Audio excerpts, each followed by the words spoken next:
Hi hello കഴിഞ്ഞ 7 ദിവസങ്ങൾ കൊണ്ട് നമ്മുടെ ബിഗ് ബോസിലെ ഫസ്റ്റ് എവിഷൻ വന്നിരിക്കുകയാണ് ഗൈസ്. അപ്പോൾ വോട്ട് ചെയ്ത് വോട്ടിൻ്റെ റേറ്റിങ്ങും ഒക്കെ അനുസരിച്ച് നമുക്ക് ഒരാൾ പുറത്തേക്ക് പോകണം എന്നാണ് നമ്മുടെ ലാലേട്ടൻ പറഞ്ഞത്. അങ്ങനെ നമ്മുടെ ലാലേട്ടൻ ആ അനൗൺസ്മെൻറ്റ് ചെയ്തിരിക്കുന്നു.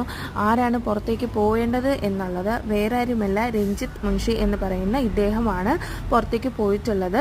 അതുപോലെ തന്നെ നമ്മുടെ ലാലേട്ടൻ എല്ലാവരോടും ചോദിക്കുന്നുമുണ്ട്, നിങ്ങൾക്ക് പുറത്ത് പോകണോ, നിങ്ങൾ ഗെയിം കളിച്ച് അവിടെ നിൽക്കാൻ നിങ്ങൾ എന്താണ് യോഗ്യത എന്നുള്ളൊരു രീതിയിൽ നമ്മുടെ ലാലേട്ടൻ ചോദിക്കുന്നുണ്ട്. നിങ്ങൾ എന്തിനാണ് അവിടെ നിൽക്കുന്നത് എന്നുള്ള രീതിയിൽ ചോദിക്കുന്നുണ്ട്. കൂടാതെ തന്നെ ഇന്നത്തെ എപ്പിസോഡിൽ നമ്മുടെ ക്യാപ്റ്റനായി കഴിഞ്ഞ അനീഷിനെ പറ്റി എല്ലാവരും പരാതി പറയുന്നുണ്ട്. അപ്പോൾ നമ്മുടെ ലാലേട്ടൻ പറയുകയാണ്, അത് അയാളുടെ ഗെയിമാണ്, അതിനനുസരിച്ച് നിങ്ങൾ മുന്നോട്ട് പോകണം എന്നുള്ളത്. 7ന്റെ പണി എന്ന് നമ്മൾ കേട്ടിട്ട് മാത്രമല്ലേ ഉള്ളൂ, പക്ഷേ ഇതൊരു 8ന്റെ പണിയാണ് എന്ന് പറയാതെ തന്നെ പറയുകയാണ് നമ്മുടെ ലാലേട്ടൻ. കൂടാതെ തന്നെ എവിക്ഷനിൽ വന്നിട്ട്